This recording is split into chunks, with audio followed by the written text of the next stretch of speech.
and Shine Rwanda. It's Wednesday the 7th of January.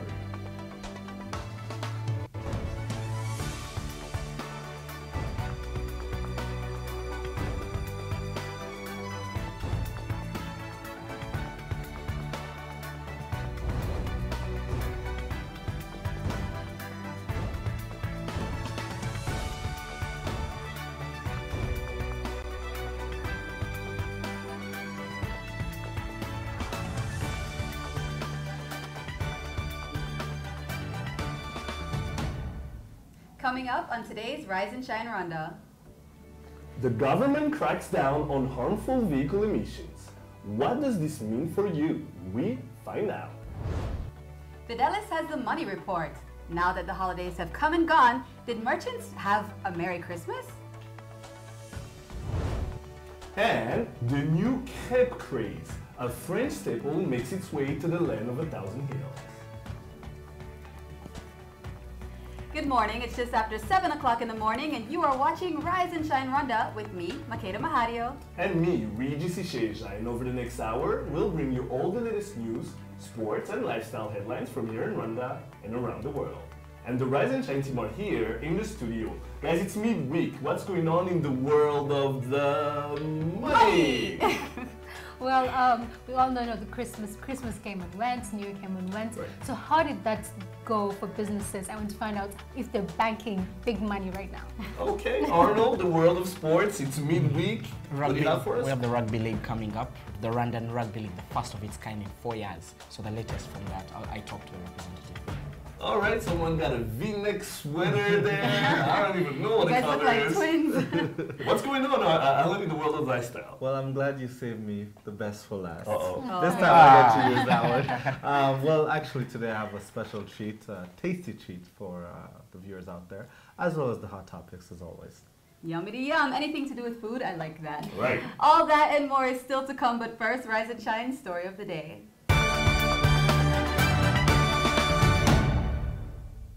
The Prime Minister, the Honorable Anastase Murekezi, issued an order earlier this year meant to curb air pollution caused by car emissions and machines using petroleum products. The Police Motor Vehicle Inspection Unit has been hard at work testing car emissions and noise pollution. I asked Rwandans who brought their cars for testing what they thought of the new measure. Ibyo biradushimisha cyane kubera yuko ubundi umwotsi wangiza ibidukikije muri rusange, ukangiza ikirere, ukangiza n'imihumekere y'abantu muri rusange. Nk'abanyarwanda rero twarabyishimiye kuko kiriya cyuma kizadufasha kugira ngo bya bintu wa mwotsi wangizaga babashe kubirwanya, bityo n'imodoka zacu kandi zikurikiranwe neza n'amagaraje bitewe na cya cyuma bazaba bakoresheje. Kenshi abantu bajya bandura ntibanabimenye. Kubw'ibyo rero tukaba dusaba inzego zibishinzwe ko n'ubundi nk'uko babitangiye bagerageza kubirwanya kugira ngo abantu babashe kugira imibereho myiza. Icyo mbitekerezaho ni uko nubahirije amabwiriza baduhaye, nkaba nazanye icyanjye uyu munsi, akaba ari nacyo mwarimu w'ifotora hariya ya Fuso. Ntekereza nk'umunyarwandakazi ko byangiriza ibidukikije, imyanya y'ubuhumekero ikangirika, ariko iriya myotsi batwaye imodoka mu magaraje bakazikora byadufasha, imirimo ikamera neza, natwe tukabaho neza, ubuzima bugakomeza. Ni byiza, bizatuma abanyarwanda bagira ubuzima bwiza kubera ko iriya myotsi ihumanya atari myiza. Mu by'ukuri rero numva ari ibintu by'ingirakamaro kandi bifite abanyarwanda bose akamaro. Nkaba nasaba kandi ko n'abariya bantu hari abasore bakunze gupanda amamodoka, kuko uriya mwuka ntabwo ari mwiza, ugasanga barapanda amakamyo, barapanda amakamyoneti, kuko nzi umuntu umwe warwaye igituntu kubera icyo ngicyo. Ubwo ngubwo rero nkaba nsaba ko inzego zibishinzwe n'ubundi zakomeza kurwanya, dore ko iyi si yacu murabona ko iterambere ryihuta vuba na bwangu, inganda ziriyongera, abantu batuye hafi y'inganda bakunze guhura n'ibyo bibazo. Ubwo rero tukaba dusaba inzego zibishinzwe ko zakaza umurego kugira ngo icyo kibazo kigabanuke nk'uko n'ubundi bafitemo ubushake. And Eugene Anangwe from Contact FM joins us now. Eugene, when I was talking to these people, you can tell they had like a relief, basically, about this new measure, the measure that the government put in place to make sure that everybody had their car tested. No more pollution in Kigali. What do you think about that? First of all, Happy New Year, guys. Happy New Year, Eugene. Welcome back. Thank you. So very quickly, key things or takeaway points on this particular story is that there is need, first of all, to understand that it's important to clear the air on what exactly is going to be tested. I've heard in a couple of media reports, some quoting and saying that petroleum, vehicles with petroleum, it is definitely not just petroleum. Any vehicle that uses whatever kind of either diesel or petrol has to undergo testing.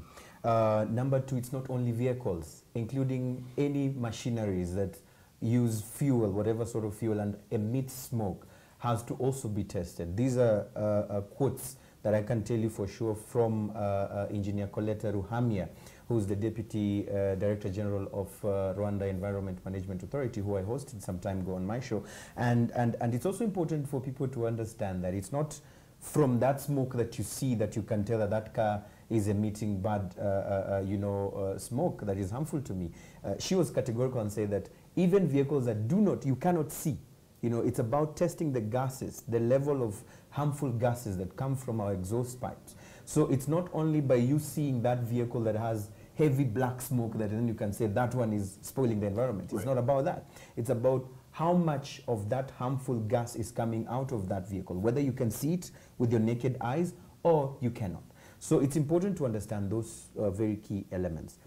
For the motorists, there is a bit of uncomfortableness, if for lack of a better word, because there are those who are complaining and saying, hey, we need to have been given more time to prepare ourselves. But listen, all this, you can either be a victim of having your vehicle impounded or stopped from moving if you've not been maintaining your car. It's all about maintenance. Because if you maintain your car, change your engine oil on time, take your car to the garage for checkup, you will not have these smokes or the harmful smoke So that comes out. are options for people There who are have... very many options.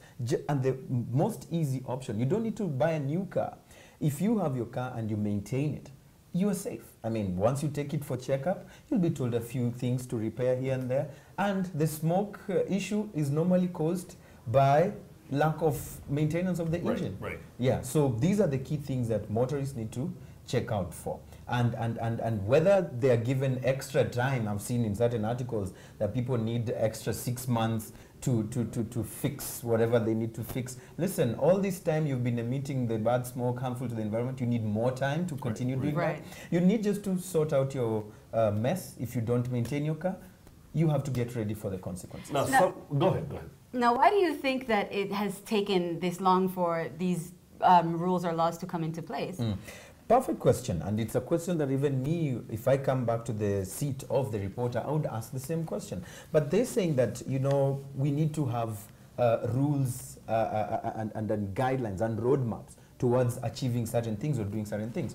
And you cannot just wake up in the morning and put up something. So the officials are saying we needed to put up a law, first of all, that legalizes whatever action we are coming up with. And this is why it has taken them this time to come up with this. But then again, it's never too late when it is concerning matters of people's health. So whether they've taken too long to have this happen, the most important thing is if this is going to be fully achieved and if there'll be any loopholes that would allow for corruption to lead to certain vehicles to go through, without having gone through the proper test. These are the key issues that the officials need to look into for now. Now, one of the gentlemen I spoke to said that one of the trends in Kigali and around the country is young kids running after trucks, holding onto trucks or jumping onto trucks. And he said that was really bad. He knows someone who's suffering of tuberculosis, and that's due to the fact that they jumped on a moving truck,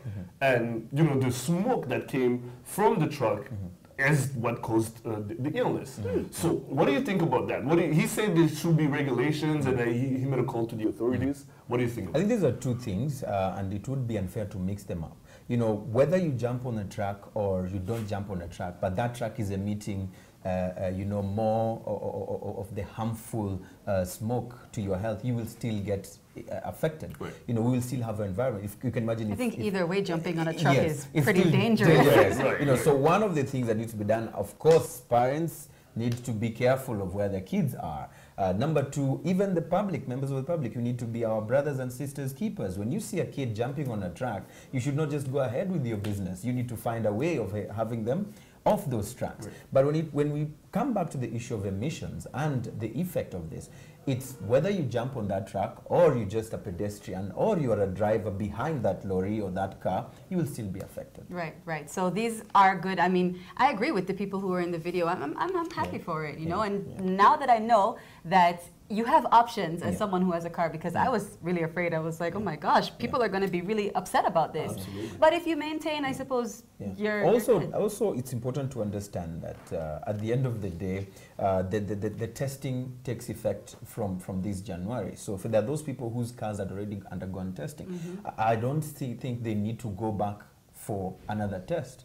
For this one. If your control technique certificate has expired or a sheet has expired, you need just to go back. Just go back and maintain. Then you go through that. All right, well, thank you so much. Yesterday, they were very efficient about this. Absolutely. Right. Thank you so much, Eugene. I think we'll see you very soon in today's show. Yes. All right, more is to come. Don't go anywhere. You're watching Rise and Shine Rwanda.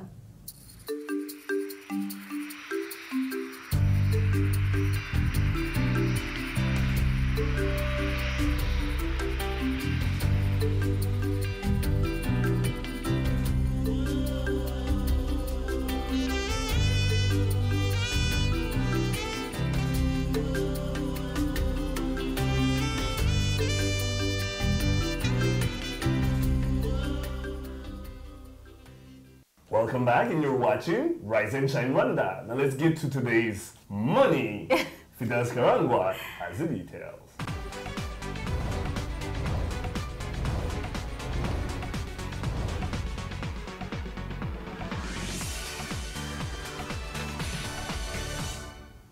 Business stories making headlines today. The government has announced a new structure expected to boost cooperation between the government and the private sector. The public-private dialogue structure will be aimed at addressing challenges in the dialogue between the public and the private sector to enhance doing business between the two sectors. Officials say the structure will not only help make it more efficient, but also more responsive and action-oriented to create a stronger impact on the country's economic growth. Consumers will have to wait longer before they can enjoy low prices on commodities despite the recent international drop in oil prices. Although there has been a reduction in the local transport costs, consumers are complaining that it hasn't reflected on the transport and commodities costs. The Rwanda Utilities Regulatory Agency has, however, promised to revise transport rates to reflect the current situation. And regional microfinance institutions are expected to benefit from regional integration if they apply for an observer status at the East African Community Secretaries. Officials say that there is need for the investors in the sector to apply because this will enhance them to influence decision-making and fast-track their efforts to integrate. Now, the holiday season is the most profitable time of the year for most traders. From groceries to getting that perfect outfit to wear on those special days, markets and malls are flooded with people shopping for various items. But was it indeed a Merry Christmas for vendors during this past holiday season? I went to find out. With the Christmas and New Year celebrations just behind us, for most business people, it is now time to enjoy the profits they made from the large number of customers that they received. This year, however, that may not be the case, as some vendors complain that they did not make as much as they expected. ntabwo byagenze neza cyane kuko habuze amafaranga abakiriya baje ari bakeya sinzana amafaranga bayashize. Business ukuntu yagenze urebye kuri njyewe ku giti cyanjye yaramanutse kabisa, amafaranga najyaga mbona mu myaka ishize mu minsi mikuru narayabuze. But what is the reason behind this? According to Jean-Paul, a vendor in the Kimirongo market, the rise in the number of street vendors may be what is crippling their businesses. Ubundi hano twaracuruze mu minsi ya Noheli uretse ko bitagenze neza bitewe nuko ubundi business ya caguwa isa naho imaze kwangirika, usanga ducuruza caguwa mu muhanda abantu barayizunguza, ugasanga dufite imyenda myiza cyane hano Kimironko ariko ugasanga abantu bo mu muhanda bakiriya nabo baratwikira business cyane. Ya twari gukore nk'uko bisanzwe mu minsi ya none twajyaga tugira akazi keza ariko ubusiko byagenze. Ngubu twarakubiswe kabisa. Cyakoze ngubu turi guteganya mu kwezi kwa mbere, turi guteganya iby'abanyeshuri, ibintu byiza, turimo turarangura. Okay, turateganya ko bakira bashobora kuza nibyo duteganya. The same, however, cannot be said for foodstuff vendors who seem to have benefited from the season. Amafaranga yarabonetse nta kibazo abakiriya twari tubafite muri iminsi mikuru ya Noheli na Bonane abakiriya bari barimo. Despite the slow business, most business owners are optimistic that this year has a lot in store for them. Now that is the right attitude to bring into the new year. Karangwa Fidelis, Rise and Shine Rwanda. All right, well, you know what, Fidelis, I like this report because it is kind of nice to get perspective. I would think that everyone made a lot of money. If someone just asked me, you know, what's your opinion, I'd say everyone, you know, between gifts, people wanting their perfect Christmas outfit and New Year's outfit and food and everything. But it's interesting that not everyone actually benefited. But it does make sense that the food did because I don't know about you guys, but I know. You stuffed yourself? Oh, yeah. Oh, yeah. So what was the most interesting thing you found when you were on your excursion? Well, like they said, especially since we all know, since they closed down the Nyabugogo local market, we have lots of street vendors all over the place selling clothes on the streets. We meet them every day. So apparently that is really, really like destroying the business for people who are actually in markets, actually have stores, because it's easier for someone to buy a cloth on the street and it's even cheaper. The bargain is easier. You know, you just tell them, you know, take this money or I'll go, and they normally just take the money. So it's apparently really affecting their businesses and they're actually running out of customers. It's quite a sad story. Now, a solution that could be proposed, because this is what I always see. I always see these guys running in the streets because there's a police officer behind them or intersect, whatever. What can be the solution to put an end to it? Because it is true, it is easier to buy stuff off the street without having to go to a market. What do you propose? What do you think would be the solution? What are they saying at the market? Well, there's already a plan for a market that's actually already have the Kigali city market that's already up. And there's also other markets that are under construction. So they're going to try and push these people to go into the markets. But the problem is these people are used to selling stuff easily and just making easy bargains on the street. Quick bucks. Exactly. Right. So it's kind of hard convincing them to go pay rents and start up like an official shop. But it's something they're working on, and they're, you know, with the police, like you said, running around chasing them, it's pushing them to that point. And eventually we're hopeful that, you know, all of these street vendors will actually have stores and significant locations where you can find them. I mean, I didn't know that it was 100% illegal, because I see very often people selling their stuff with security around or police officers around, and it's like... You actually know more of them than you do of the markets. Yeah, everyone's just living there in harmony. So I didn't know that it was something that wasn't legal, but yeah, hopefully this can be something that'll help these vendors. For sure. And you know, we need to understand, because at the end of the day, they're also just trying to make money. I mean, like, life is hard, they all need to make money. So we understand where they're coming from. It's just a matter of, I mean, keep Kigali clean, we have to be formal, we have to do everything in an organized 2020 people, 2020. Exactly. All right, perfect. Well, thank you so much, Fidelis, for that report. And you are up to date with today's business headlines. Sports news is coming up in just a moment with Arnold Quizera.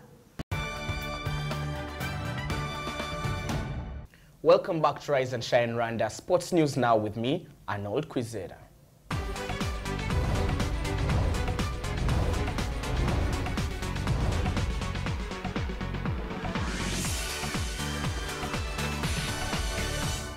Starting with local football, Rayon Sports and APR have named their squads for the Africa Club Championship, with the Army side pulling out the biggest surprise in their squad. Goalkeeper Jean-Claude Ndoli has been named in APR FC's 27-man squad that will compete in the CAF Champions League that commences next month when they take on Mozambique's Liga Desportivo de Maputo. The 28-year-old Ndoli has been undergoing rehabilitation following surgery to his right knee in Algeria last year. He suffered the injury during Rwanda's 2-0 loss to Congo-Brazzaville in the 2015 AFCON third-round qualifier. The Army side has included the custodian in the squad for the continental competition, despite him being far from making a return to competitive football. Now moving on to basketball. Portland Trailblazers, Atlanta Hawks, and the Golden State Warriors continue their impressive form in this year's NBA championship with comfortable wins. Damian Lillard was too much for the Lakers to handle as the Trailblazers all-star point guard helped his team erase a 6-point fourth-quarter deficit and lead Portland to a 98-94 victory on Monday night at the Moda Center. Lillard scored 16 points during the final 5 minutes 12 seconds, finishing with 39 points in 39 minutes. At the Staples Center, the Atlanta Hawks continued their great road form as they registered their 7th straight win with a 107-98 victory over the Clippers. Harrison Barnes scored a season-high 23 points and grabbed 7 rebounds as Klay Thompson and Stephen Curry scored 19 points each as the Warriors bottled up Kevin Durant, Russell Westbrook, and the rest of the Thunder for a 117-91 win. Red Bull's KTM Sam Sunderland got off to a strong start in the 2015 Dakar Rally, taking the stage 1 win with a time of 1 hour, 18 minutes and 57 seconds. He narrowly beat Team HRC's Paulo Goncalves, the Portuguese rider, logging a time just 5 seconds adrift of Sunderland for second place. Defending Dakar champion and teammate to Sunderland, Mark Comer finished the first day in third. Nasser Al Attiyah completed the competitive section fastest of all but was given a 2-minute penalty after the stage for speeding through a checkpoint, handing the stage victory and the rally lead to local hope Orlando Terranova. But the biggest shock was saved for the reigning car champion, with Nani Roma slipping out of contention for this year's victory just a handful of kilometers into the event. Joining me in studio today is Adam Juma, the CEO of the Rwanda Rugby Federation, to talk about the oncoming rugby league. Juma, welcome to the show once again, Juma. Thank you very much. Thanks for having me, Arnold. Yeah, Juma, rugby has seen new management. From the last time you came onto the show, you were talking about the changes we're going to have. Let's first start with the new management in rugby, the president, the vice president. What are the new faces that we have in the committee of the Rugby Federation right Thank you very much for the question. First of all, the new elected president was the vice president for the ex-executive committee of the federation, who is Alex Araire, and then the vice president is Bizumuremyi Jean-Baptiste. He is from Kigali Sharks Rugby Football Club. And then the treasurer was a player for Lyon de Fer, Nikwigize Olivier Papi.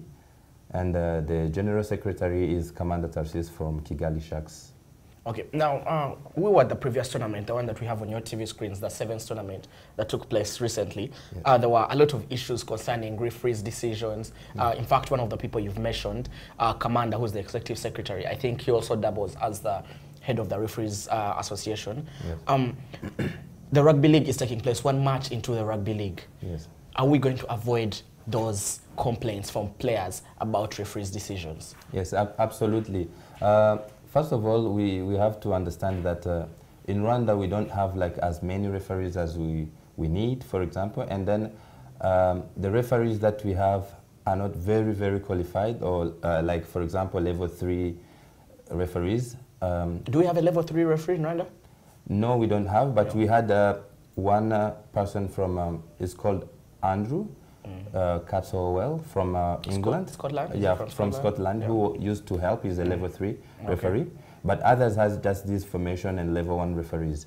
So I think, back to your question. I think that's Andrew right there on your TV screens. Yes, absolutely. Yeah. So back to the question you asked, I think we are going to avoid those complaints from players we are going to do a refreshment for referees. It's like a course, but the referees that we have who has like who have level 1, a level 1 referee from IRB, and the one who have done the IRB rugby ready, who has those certificates. We are going to just do the refreshment for them to start the league with the referees that have like a bit of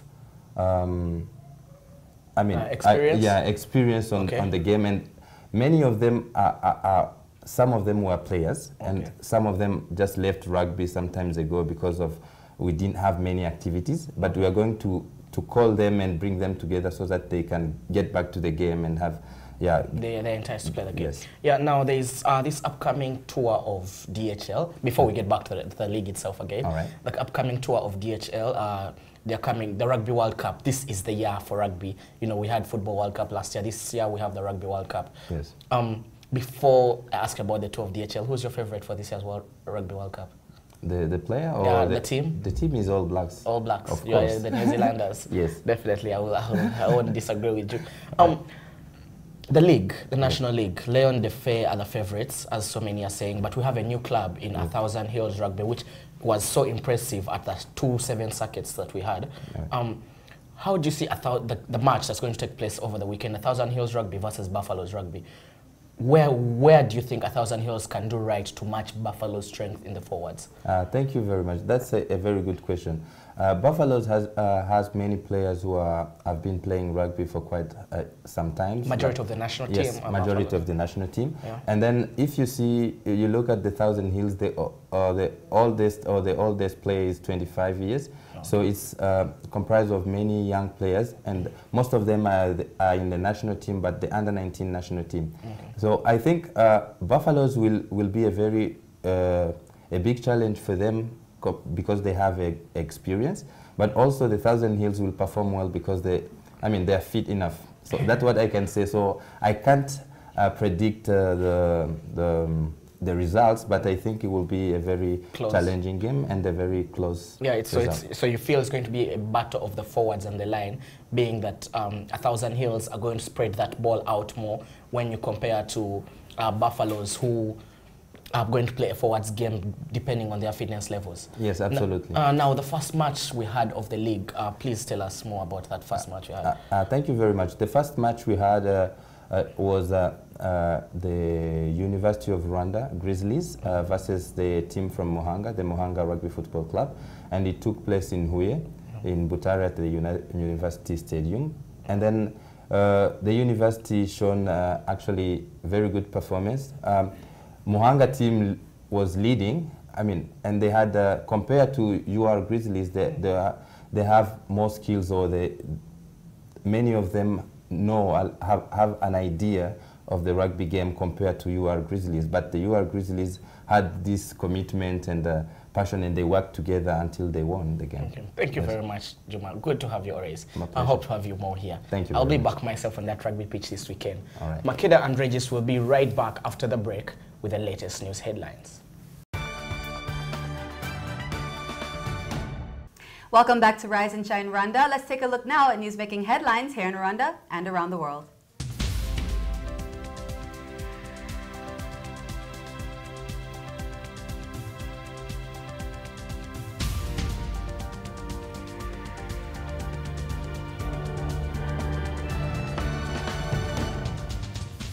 Almost 1,000 possible police constables were passed at Gishari Police Training School in Rwamagana district. The ceremony was presided over by the Minister of Internal Security, Musa Fazil Harerimana, who said that the past 11 years had been dedicated to strengthening the force's personnel and equipment, and urged the new police commissioners to work closely with the people in the community to succeed in their duties. The minister encouraged the new constables, saying, quote, "The integrity of Rwanda National Police is known worldwide, where it serves in peace missions. Discipline and dedication is what characterizes our forces." The installation of public lighting along the Kigali-Rubavu highway is said to have increased security. Motorists, pedestrians, local leaders, and residents have reported that certain areas along the highway had become unsafe due to gangs and thieves. With the installation of the new lighting, public transporters and truck drivers have professed increased business now that they have the confidence to pass such areas without fares being lay-weighted. The Rwanda Utilities Regulatory Authority has revised public transport fares effective yesterday. The fares have gone down from 20 Rwandan francs per kilometer on a public transport vehicle to 18 Rwandan francs. The new fares were decided based on routes and traffic congestion and the reduction of fuel pump prices. And in international news, the United Nations has stated that a joint military plan of action has been developed against the FDLR rebels. This comes after the deadline set by African leaders for the rebels to disarm voluntarily or face military action expired on January 2nd. Following a closed-door session of the UN Security Council, officials said that MONUSCO had positioned its troops and action would be taken with the Congolese army playing an essential role in the operations. 2 Americans were charged for an attempted coup in Gambia, which the nation's president Yahya Jammeh said was a terrorist attack. U.S. businessman of Gambian descent Cherno Nije and dual American Gambian citizen Papa Fall were charged for their role in the recent attempted coup. According to the criminal complaint, Nije was expected to become Gambia's interim leader if the coup had prevailed, and he and Fall both traveled to the West African nation in December with a plan to overthrow the government.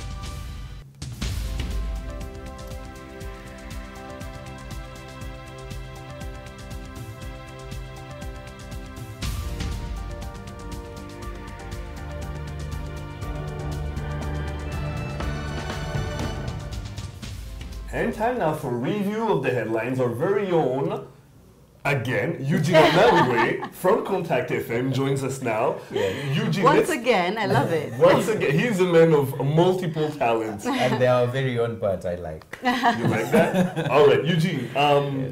The disarmament when it comes to the FDLR, I mean, it seems like that's all social media has been talking about since the deadline of January 2nd. Yes. What do you have that's new in the news that we haven't talked about? Basically, there isn't much new because that is new because most newsrooms and people who have been keenly observing the happenings in the Great Lakes region had set their eyes on the 2nd of January. People are expecting to either hear the news of a disarmament process, which is voluntary, or a bombardment of the FDLR, bases.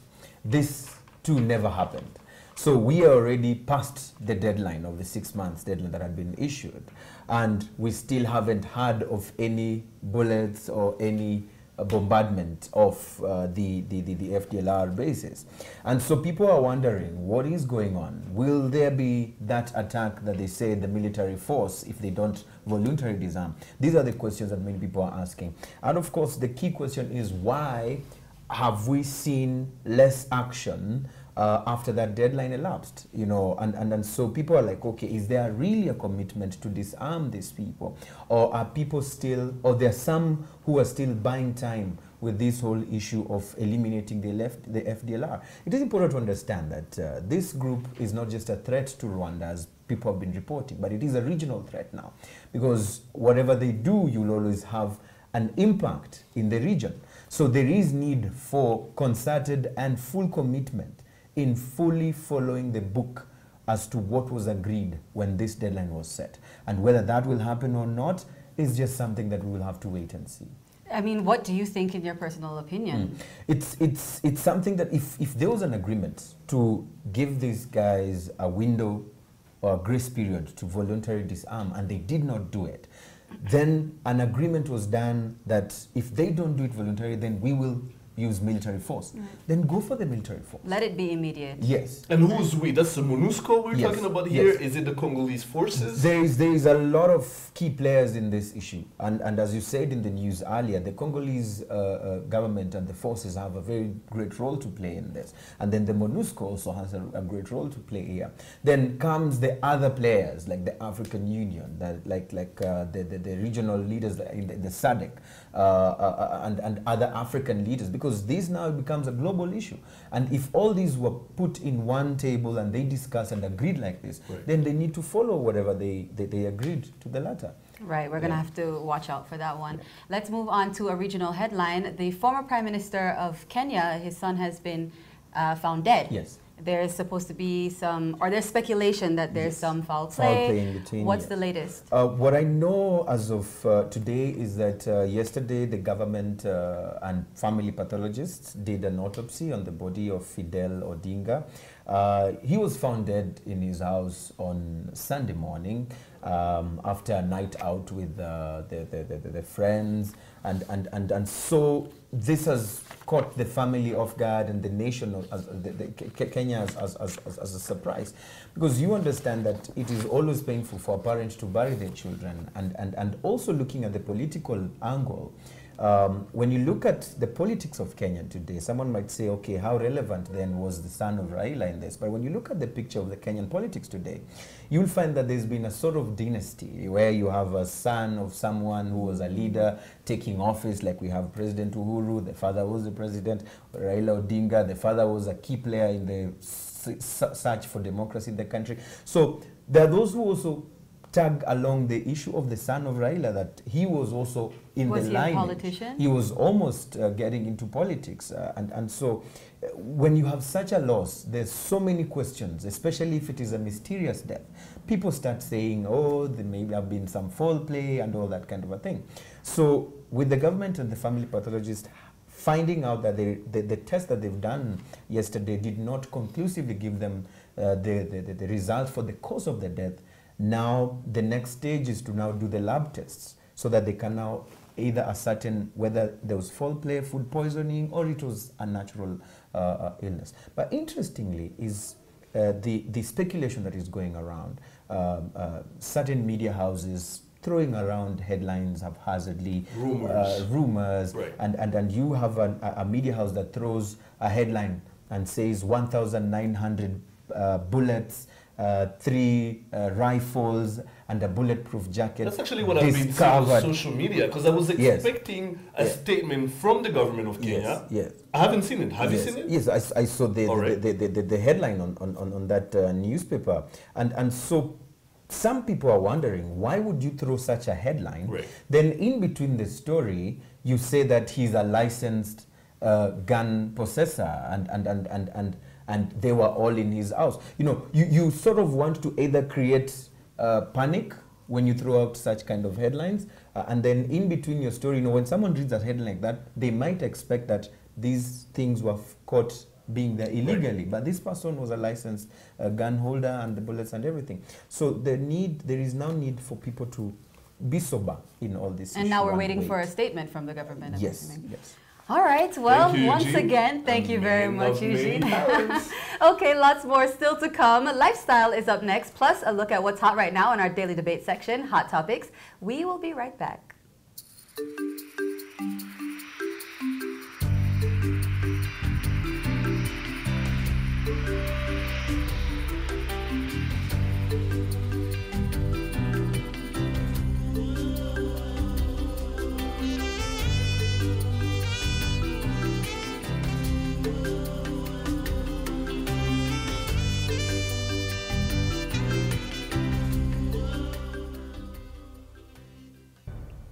Welcome back to Rise and Shine Rwanda. It's time for Lifestyle, and we have Mr. Alan Karakire in the studio. Do you remember that? It's been a while since you've done that. It's 2015. I'm trying to change my sense 2015. All right, so what do you have for us in Lifestyle? Well, you know what? I've got a sweet treat for you guys. Oh, nice. All right, looking forward to it.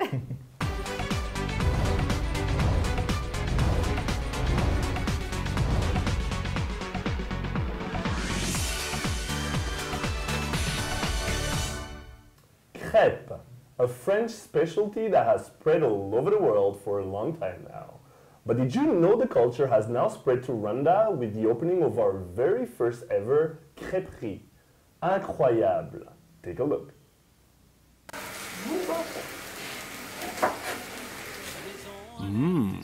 La Claudia, what I call my coup de cœur. Claudia happens to be the first name of one of Kimi Gourmand's owners. Yes, Kimi Gourmand, our very own first crêperie in Rwanda, located in the heart of Kimihurura. All 3 owners, Claudia, Fanny, and Larissa, are longtime friends who used to bake crepes whenever they had gatherings at their respective homes. Then one day, it hit them. Why not open a crêperie in Kigali, especially since they thought it would be a huge hit with the lack of French crepes in the city as we know them? Nous sommes 3 amis et ça fait longtemps qu'on a un projet, qu'on aimerait faire quelque chose autour de la restauration à Kigali, parce qu'on aime beaucoup faire à manger nous personnellement, donc on s'est dit qu'est-ce qu'on pourrait faire, et tout simplement sur cette maison là qui s'est libérée, où Claudia habite juste en face. On s'est dit c'est un local idéal, bien placé dans un quartier où il y a plein de restaurants. Et on se dit, qu'est-ce qu'on va faire? Et en réfléchissant, on s'est dit, pourquoi pas une crêperie? Parce que c'est quelque chose que l'on maîtrise un petit peu, qu'on pouvait faire pratiquer à un cuisinier ici. Donc voilà, c'est là où on s'est lancé tous les trois dans le projet, création, business plan, tout ça, pour en arriver jusque là où ça fait 1 mois et demi où on est ouvert. 2 different menus are available at Kimi Gourmand. A sweet one with specialties like lentilles and a salty one made with flour straight from France. The flour gets delivered to them twice a week. Les trois, nous aimons bien la cuisine et on s'est dit, bon, chacune de nous, à tour de rôle, on sait faire les crêpes à la maison, les amis ils apprécient. Pourquoi pas? Il faut vraiment être là soi-même. Toutes les trois, nous sommes là à tour de rôle. Il faut du temps parce que nous faisons tout nous-mêmes, les courses, le suivi, la comptabilité, c'est nous-mêmes. Parce que bon, quand on commence une affaire, on ne sait pas si on va s'étendre beaucoup. Donc pour l'instant, on s'occupe de tout nous-mêmes, donc ça prend beaucoup de temps. Now, how has the public responded to this new hotspot, knowing this is in what you can call a local favorite? Kimi Gourmand has a very interesting variety of what we call in French crêpes. Not to be mistaken with pancakes, crêpes. The menu has such a wide variety that it caters for virtually everybody. I came to realize that it caters even for people who don't like sweet stuff. And that's why I became such a huge regular. I found something I liked here. So when it comes to gourmet cuisine, Kigali is rising up to the standard. There's a lot of very fancy restaurants and very interesting places, interesting locations also. But Kimi Gourmand gives you the combination of the two. Right? We have very good food. It's gourmet quality, very affordable prices, and it's a very cozy place where you really feel comfortable. Only time will tell how the everyday Rwandan will respond to this imported good. Regis Isheja, Rise and Shine Rwanda. Welcome back. Joining us now is one of the co-founders of Kimi Gourmand, Larissa Niriwe. Larissa, bienvenue. Merci beaucoup. Alors Larissa, dis-moi, qu'est-ce qui a été votre plus gros défi depuis que vous avez ouvert le restaurant? Alors, comme vous le savez, vous l'avez dit, on fait des crêpes, mais aussi des galettes qui sont des sortes de crêpes mais salées.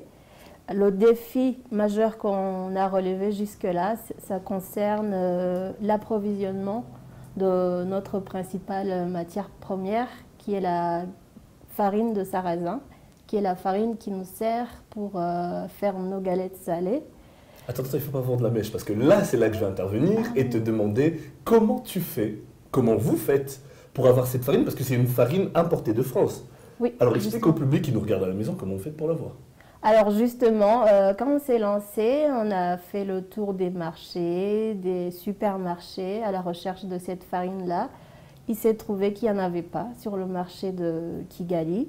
Alors on a contacté un importateur, dont je ne citerai pas le nom sûrement, qui nous a fait un devis pour nous ramener cette farine-là de Belgique.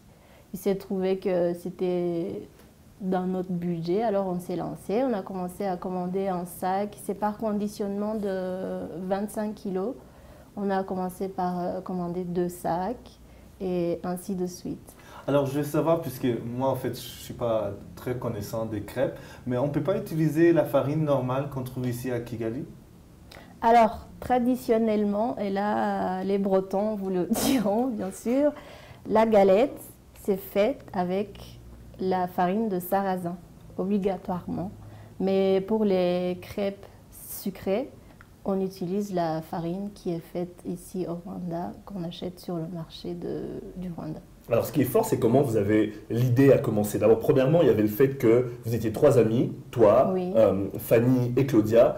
Vous vous rencontriez souvent chez vous à la maison, des petites fêtes entre vous, des soirées, et vous faisiez des crêpes. Oui. Et un jour, je sais pas, il y a une idée qui est venue comme ça, vous vous êtes dit pourquoi on pourrait pas le faire, on pourrait pas en faire un business, essayer de voir ce que ça va donner.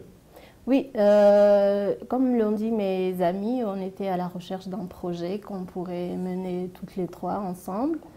Et alors on s'est dit, ah tiens, tout le monde aime bien les crêpes, pourquoi on ne ferait pas des crêpes? Mais alors, pour se différencier de toutes les crêpes que vous pouvez trouver au Rwanda, on s'est dit, au Rwanda, on ne trouve pas la galette, donc la crêpe salée. Pourquoi on n'introduirait pas cette, comment dire, cette sorte de crêpe au Rwanda? C'est un défi, les gens vont peut-être aimer, les gens vont peut-être ne pas aimer, mais ça serait vraiment une réelle nouveauté sur le marché de la restauration au Rwanda. Ouais. Et c'est comme ça qu'on s'est lancé dans cette idée-là. Ok. Et puis j'aimerais savoir, c'est quoi votre objectif dans le futur? Est-ce que vous voulez ouvrir d'autres Kimi gourmands, peut-être dans d'autres régions de Kigali ou en dehors de Kigali? Bah, écoutez, comme toute personne qui se lance dans un business, j'imagine, enfin je suis sûre, le souhait de tout un chacun, c'est d'évoluer, pouvoir inonder tout le marché. Mais évidemment, c'est aussi notre souhait. Développer d'abord la crêperie qu'on vient de créer parce que ça ne fait pas très longtemps, nous perfectionner, peut-être introduire d'autres propositions sur notre carte. Et à ce moment-là, pourquoi pas sortir en dehors de Kigali, dans des villes, pour commencer les villes un peu touristiques comme Kibuye, Gisenyi, Musanze, voilà.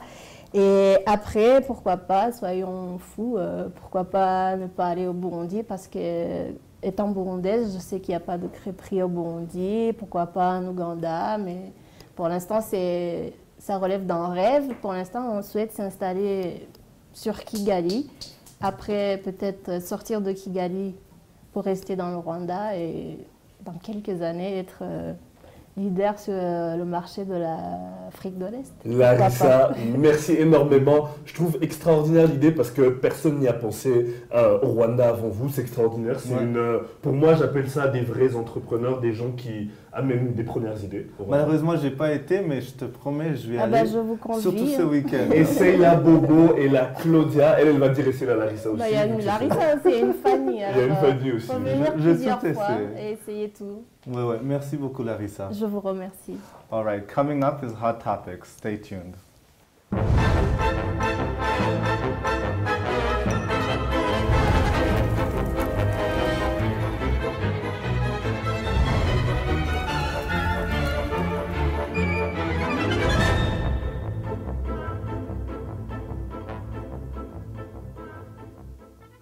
Welcome back. It's that Hot Topics time again. As always, you can join in on the debates, whether it's through our Facebook or Twitter account.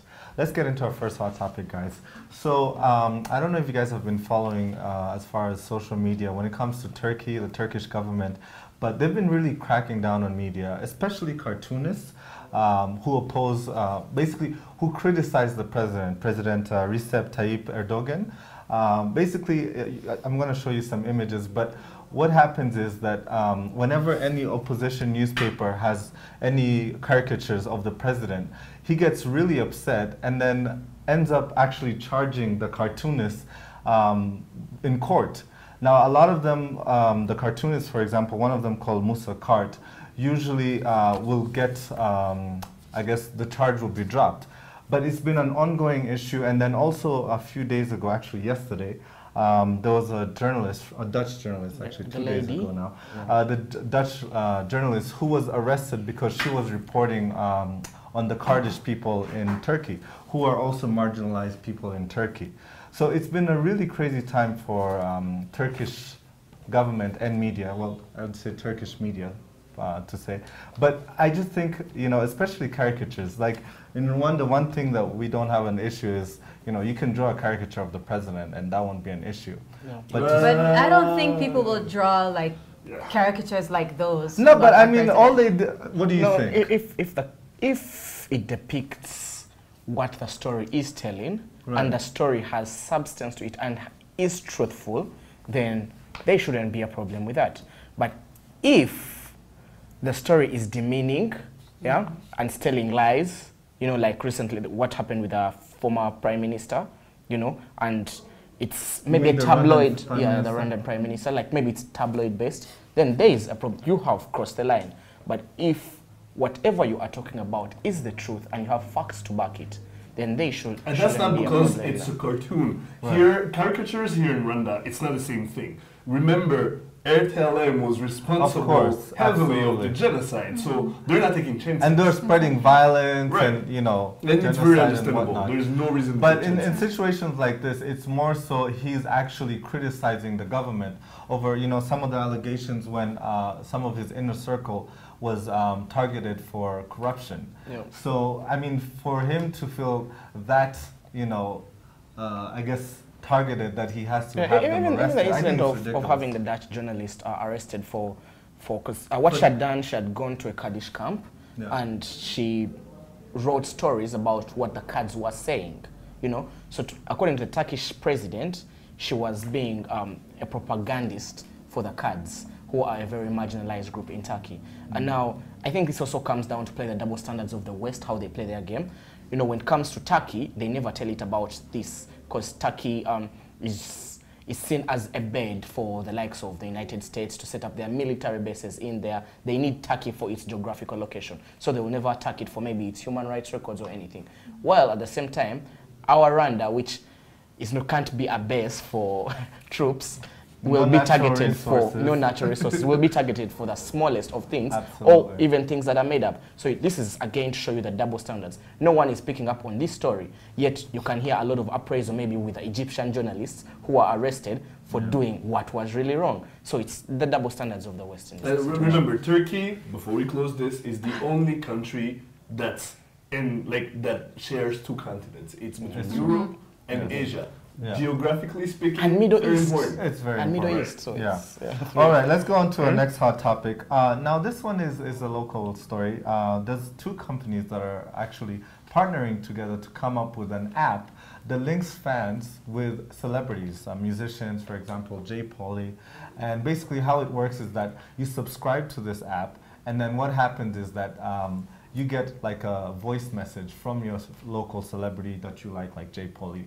And basically, you get daily messages of telling you, he'll tell you, I don't know. An inspiration code. Yes. Or I think they even say, you know, I'm doing this today, you can catch me on radio, Right, how are you guys doing, Merry Christmas, anything they want to say. Yeah. And what do you guys think about this app? I mean, I want to have the Makeda app. How about that? I don't know what she's been up to. But actually, this is, I don't know which one you're talking about, but I know that there's one like that already, and it's quite successful apparently. Right. A lot of people are subscribing to hear their favorite celebrities. Well, I love the fact that more people are exploiting the ICT opportunities that you have in Rwanda and putting them to good use to market not only, you know, the creations, the art, basically what they do. I love that, and it's also going to maybe reduce the gap between artists and their fans, because sometimes they feel like, you know, the artists are a bit, you know, all the way up there, and you can just meet them, you can just talk to them. Right. They're going to feel a bit like the artists are a bit more relatable and more closer to them, and they feel them a bit. I personally like that idea. I think it's creative and it's cool. I think it's cool too. Honestly, I think it's a nice idea, especially since it just comes to your phone, right? Yeah. So you don't have to have Facebook, you don't have to have a smartphone even, right? Yeah, so no. that's cool. Before we have to go, what's the last hot topic? The I'm last excited. hot topic, I was just going to say, I'm going to subscribe to the Makeda one. Oh, Anyway. here we go. All right. I may have just started a trend. Now, another craze actually is one called Bus250, which is on Instagram. Which also has Makeda. Which also happens to have Makeda. Now, for those who have not heard of Bus250, it's basically an Instagram page, which basically, from what they say, we are Rwandan embassy on Instagram that promotes women in Rwanda. So they just have, you know, all these Rwandan young women, and they post their pictures. Now, of course, most of the pictures are not by permission. I don't know how they get the pictures. Oh, I'll tell you how they get the pictures. They go through the social medias, of course. It's easy. Yes. Now, for Rwandan like Makeda or Fidelis, how do you guys feel about a page like that? Because it's gone basically global. I remember like 6 months ago they had about 1,000 followers. Now there are over 13,000 followers. And the funny thing is most of the followers are outside of Rwanda. So what do you guys think about that? You have a lot of fans outside of Rwanda. Well, personally, I love the initiative. I love that it has, you know, at the end of they're trying to do something good. But I know people who just go there and just look at people and maybe try to look at these beautiful women and just try to get connections and they try to be on their case. And personally, I feel like maybe you're just, you're trying to invade someone's privacy. I feel like before you post a picture, it's quite important that you get that person's approval to do so. Because if you don't, then I feel like for me, it's just invading that, I do not agree. I want to hear what Makeda thinks about it. I don't agree. It's fun. I don't think, I mean, I've been featured, like you said, and I thought that it was so nice and so sweet. And it's not as if, because there are other, I don't know about Instagram pages, but there are Facebook pages and stuff that steal people's photos and actually say bad things. You know what I mean? Or they pretend that it's them and it's actually not them. This is actually something quite positive, and it's not the only one like this. There's the one with, cute guys, Rwandan, and cute, whatever. I don't know why they haven't put us. He might be there. He might be there. I'm 500% against this page existing, but I don't run Instagram, so. You know what? Hey, why not? As long as it's positive for me, I think it's for me, honestly, it's harmless. It's not hurting anyone. And if you don't like it, I think they would be respectful of someone who says, hey, listen, this is my photo. Take it down. Anyways, we got to go. But we want to hear what you guys have to say on the topic. Don't forget that we love to hear your thoughts, your comments, and your feedback on what we're talking about here on Rise and Shine Rwanda. Tweet us at Rise and Shine RW. Like us on Facebook and send us your ideas for programs. Check out our Rise and Shine Rwanda YouTube page where you can catch all the shows and reports that we do. Find us on Instagram, Rise and Shine RW. We love to see your photos. Or check out our Rise and Shine Rwanda website. Well, that's all the time we have for today. We'd love to hear your feedback. So do let us know if there's anything you want us to do to improve the show. But for now, my name is Regis Isheja. And I'm Makeda Mahadio. We'll be back here same time, same place tomorrow, so please do join us then. But for now, from the two of us and the rest of the Rise and Shine team, we're going to say have a great day, and we'll see you tomorrow. Bye-bye. Bye. Bye.